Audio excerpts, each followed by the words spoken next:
말씀으로 예수님 중심의 사람이라는 제목으로 은혜 받기 원합니다. 전후좌우 계신 분들과 인사하겠어요. 주님 중심의 사람이 됩시다. 성경을 처음 열면 만나는 하나님 말씀은 하나님이 세상을 창조하셨다 하는 말씀입니다. 하나님이 세상을 지으셨다는 이 창조신앙 속에 담겨있는 핵심적인 뜻은 이 세상은 하나님으로 시작됐다 하는 얘기이기도 합니다. 하나님이 없다면 아무것도 없는 거죠. 하나님이 있기 때문에 빛도 생기고 궁창도 생기고 땅도 바다도 생기고 산도 나무도 생기고 오늘 저와 여러분도 생겼습니다. 그러니 하나님이 계셨으므로 이 세상의 모든 만물이 만들어졌다는 그 사실을 전하는 말씀, 이게 창조의 말씀. 이 말씀을 믿고 살아가는 우리가 창조의 신앙을 갖고 살아가게 되는 것이죠.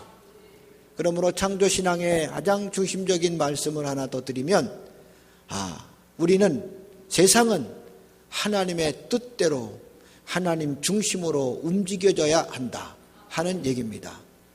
세상을 다스리라고 하나님이 사람을 만드셔서 하나님의 통치 권한을 맡기셨을 때 인간은 다른 생각할 거 없어요. 하나님 중심으로 세상을 이끌어가야 하리라. 내 뜻대로 내 생각대로가 아니라 하나님 중심으로 세상을 이끌어가야 된다. 이것이 세상을 잘 이끌어가는 큰 틀의 경영 원리입니다. 이게 깨지면 다 무너지는 거고 이것이 무너지면 세상은 멸망으로 가게 된다는 것이죠.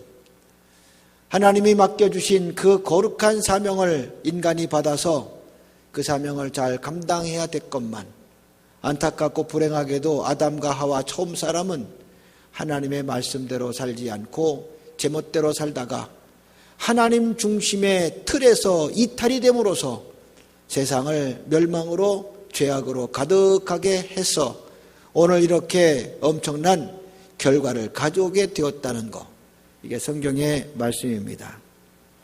반대로 하나님 중심으로 살면 안 될 것도 되고 힘든 것도 다 쉬워지고 그 어렵고 힘든 일이 다 술술 풀리는 축복이 하나님 중심, 주님 중심의 삶을 살아가는 성도가 받는 축복임을 믿고 오늘도 하나님 중심, 예수님 중심의 사람으로 살아가시는 귀한 성도가 되기를 주의 이름으로 간절히 축원합니다.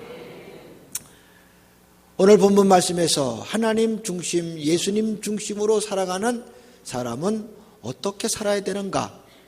우리는 베드로의 신앙의 모습을 가지고 빼닫는 교훈을 받습니다.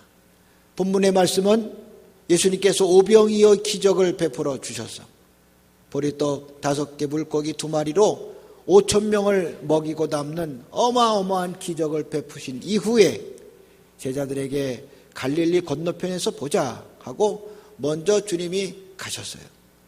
제자들이 이제 나중 일을 처리하고 오느라고 이제 저녁 늦게 갈릴리 건너편으로 가는데 밤 사경에 그들이 갈릴리를 건너는 그런 상황이 되었던 겁니다.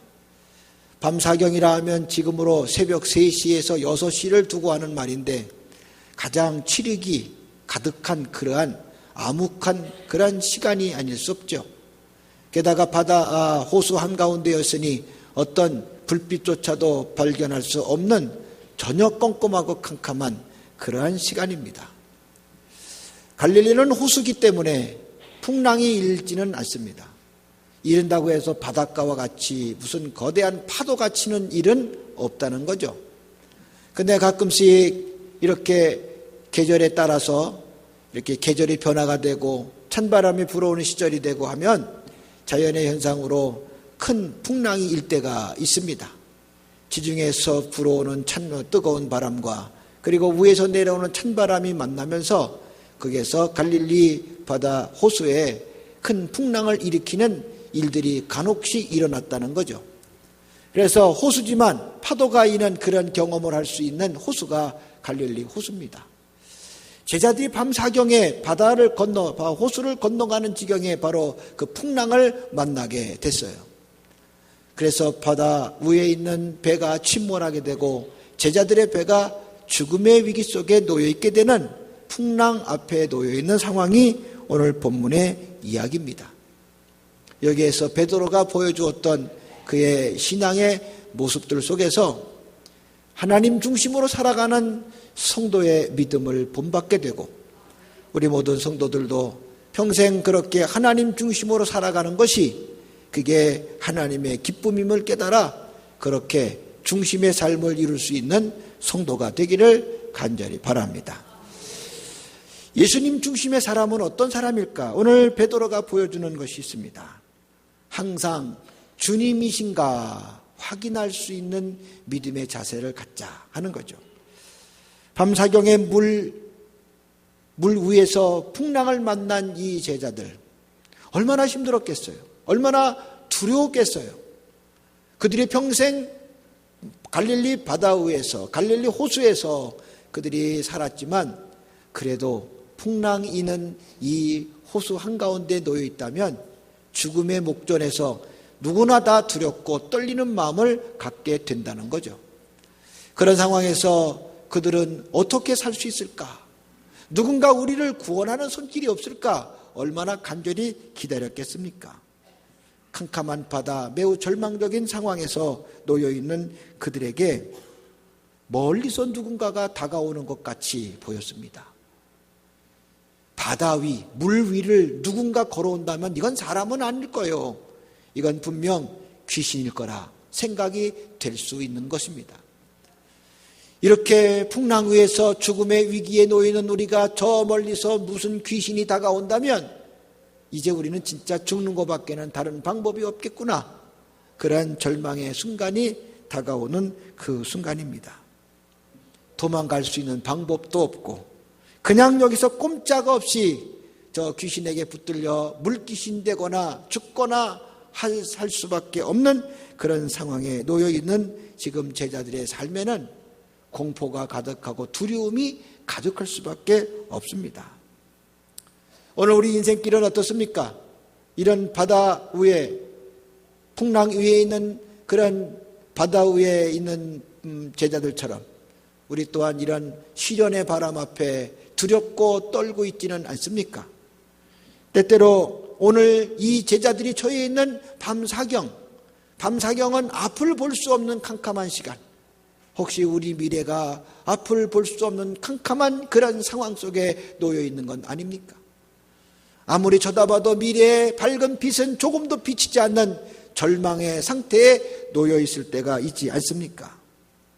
이런 상황에서 빨리 탈피하고 싶은 게 모든 사람에게 인지상정이건만, 그러나 어딜 봐도 헤어날 길, 피할 길이 없는 그러한 막혀있는 상황 속에 놓여있는 지금의 모습을 보면서 이곳에서 헤어날 수 있는 길이 없을까? 이렇게 두렵고 떨리는 상황 속에 누군가가 다가오고 있습니다. 귀신인 줄 알고 두려워하는 제자들이 막 걱정하고 근심하는데 예수님께서 이런 말씀을 하십니다. 27절, 안심하라. 나니 두려워하지 말라. 세상에 얼마나 이 기쁜 소식이겠어요. 안심해라. 두려워하는 이들에게 가장 행복하고 기쁜 소식은 안심하라. 나다. 두려워하지 말라. 이 말씀을 전하는 거죠. 오늘 예수님이 이 풍랑 이는 바닷속으로 들어오고 계시는 거요. 제자들의 풍랑 속에 주님이 들어오고 계시는 거요. 제자들의 풍랑 속에 주님이 오시면 주님도 풍랑 속에 문제되지 않겠습니까? 그런데 주님은 그들에게 안심을 선포하고 두려워하지 말라고 그들과 함께 하시려고 지금 제자들 곁에 오고 계십니다. 누구나 어려움이 있으면 다 도망가려고 그러지. 누가 내 어려움 속에, 내 어려움 곁에 올 사람이 누가 있어요? 부부 사이라도요, 남편이 어려우면 떠나는 아내가 없어야 되지만 떠나는 아내가 있더라고. 아무리 가까운 사이일지라도 내가 어려우면 내게 사람이 오지 않아. 나랑 같이 고난당하고 어려움을 겪으면 몰래 빠져나와 나라도 살아야 되겠다고 생각하고 그 사람의 어려운 문제, 그 사람의 힘든 문제는 방관하고 자기 갈 길로 도망가는 것이 보통 사람들의 생각입니다. 그의 어려움 속에 들어간다? 같이 있어도 나올 판인데 들어간다? 있을 수 없는 일이죠. 그런데 우리 주 예수 그리스도는 인생들의 어려움, 풍랑이는 바닷속에 지금 오고 계세요. 다 도망가도 주님은 그 안에 오셔서 안심하라, 나다, 두려워하지 말라. 이 소리를, 이 축복의 소리를 주시려고 남들은 다 풍랑이라고 도망가는 그 풍랑 속으로 걸어오시는 주님의 모습. 바로 그래서 우리는 예수님을 우리의 구주라고 고백하는 겁니다. 하늘 보좌를 버리고 세상에 오신 주님. 하늘과 이 세상은 그야말로 하늘과 땅 차이요. 이 세상에 죽음이 있고 멸망이 있고 저주가 있고 죄악이 가득한 세상. 오면 죽어. 이 땅에 오면 죽어. 오면 저주받아야 하고 오면은 고통당해야 되고 멸망당해야 되고. 그런데 하나님의 아들 예수님은 하늘을 버리고 죽음의 땅, 저주받을 그 땅으로 오는 거예요. 아니, 죽음의 땅을 탈피해서 하늘로 가려고 그러지 누가 하늘을 버리고 땅으로 오겠어요? 그런데 우리의 이 죽음의 문제를 해결하시려고 처벅처벅 우리 곁으로 다가오시는 주님. 이 세상에 훌륭한 사람도 흉내낼 수 없는 구원의 역사, 생명의 역사, 예수 그리스도를 통해 이루시는 축복인 줄로 믿습니다. 이 은혜로 살아가는 성도가 되시기를 주의 이름으로 간절히 축원합니다. 그래서 예수님이 걸어서 풍랑이는 그 제자들 가운데 오십니다. 그때 베드로가 이런 질문을 합니다. 28절 말씀. 베드로가 대답하여 이르되 주여, 만일 주님이시거든 나를 명하사 물 위로 오라오게 하소서. 만일 주님이시거든 나를 명하사 물 위로 걸어오라 하소서. 지금 주님인지 아닌지 확인하는 거죠. 그래서 오라고 하실지 안 하라고 하실지 이걸 통해서 주님을 확인해보고자 하는 베드로의 모습에서 우리는 하나님 중심, 예수님 중심의 신앙의 모습을 배우는 거죠. 이게 주님의 뜻일까 매 순간 확인할 수 있는 자세. 무슨 일을 하더라도 이게 하나님이 원하시는 뜻일까 확인할 수 있는 태도가 중요하다는 겁니다. 확인하지 못하고 내 지식과 내 상식과 내 생각대로 처리할 때 그것은 다 중심의 삶을 살아가는 사람이 될 수밖에 없습니다. 인간의 타락도 자기 중심으로 살아감으로 오게 되었다면 오늘 우리의 삶이 하나님 중심, 예수님 중심의 삶을 살아가기를 우리의 삶을 바꿔야 된다는데 그것의 첫 번째 모습이 늘 주님이신가를 확인하자는 겁니다. 지금 역사하는 게 이 귀신이 하는 것인가? 마귀가 이 짓 하는 건가? 주님이 기뻐하시는 일인가?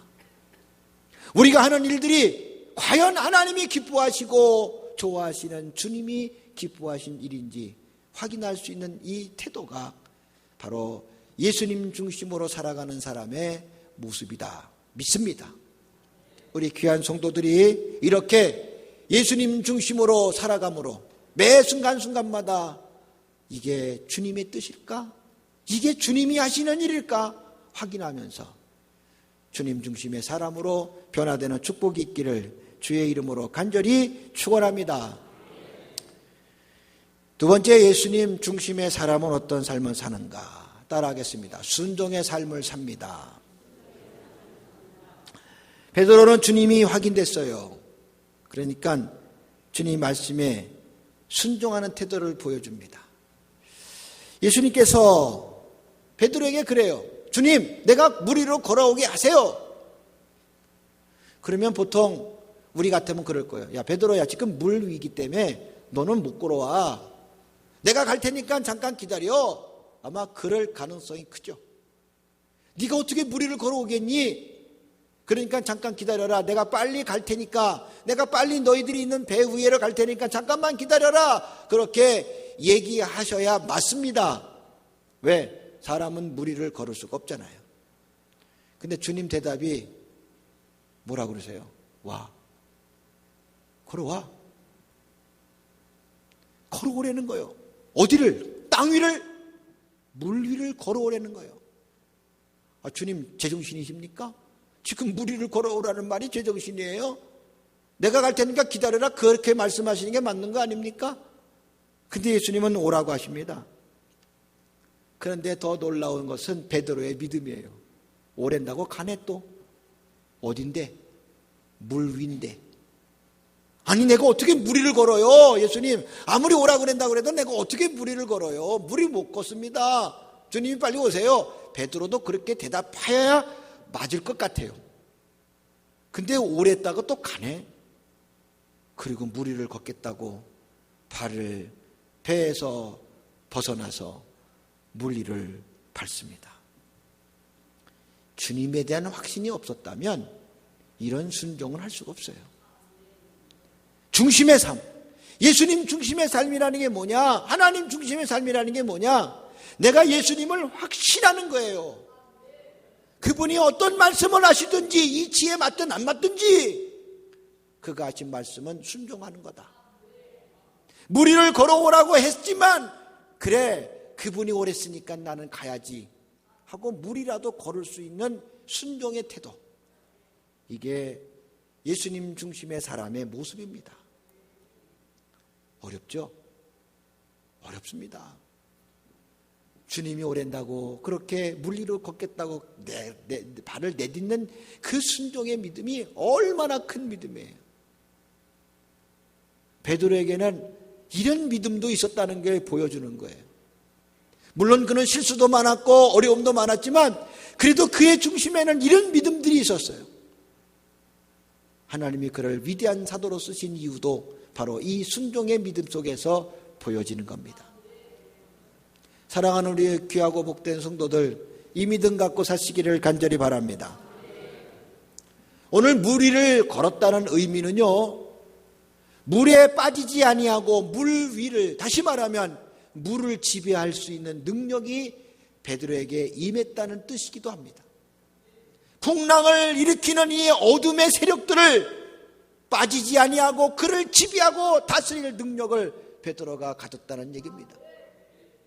그를 시련에, 고통에, 걱정에, 근심에, 바다에 빠뜨리러 가는 이 어둠의 세력들을 그 속에 빠지지 않고 그 위에 걸어갈 수 있었다는 것은 어둠의 세력을 지배하고 다스리는 능력이 베드로에게 있다는 얘기입니다. 베드로가 배운 게 많아서 그런 힘이 있었을까요?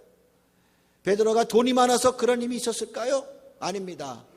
주님에 대한 믿음, 확신하는 믿음, 그 믿음이 풍랑을 이기고 바다 위를 걸어서 물속에 빠지지 아니하고 걸어갈 수 있는 능력이 되는 줄로 믿습니다.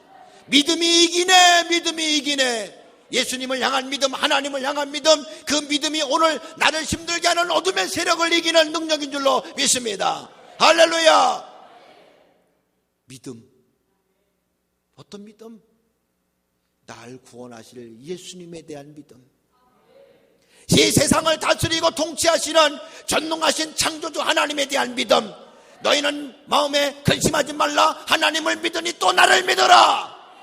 예수님을 믿고 하나님을 믿는 그 믿음, 그 믿음은 감히 어둠이, 감히 세상의 권세가, 감히 악한 귀신마귀 역사가, 감히 나를 물에 빠뜨리려고 지금 무섭게 다가오는 풍랑이 나를 어찌할 수가 없다는 겁니다.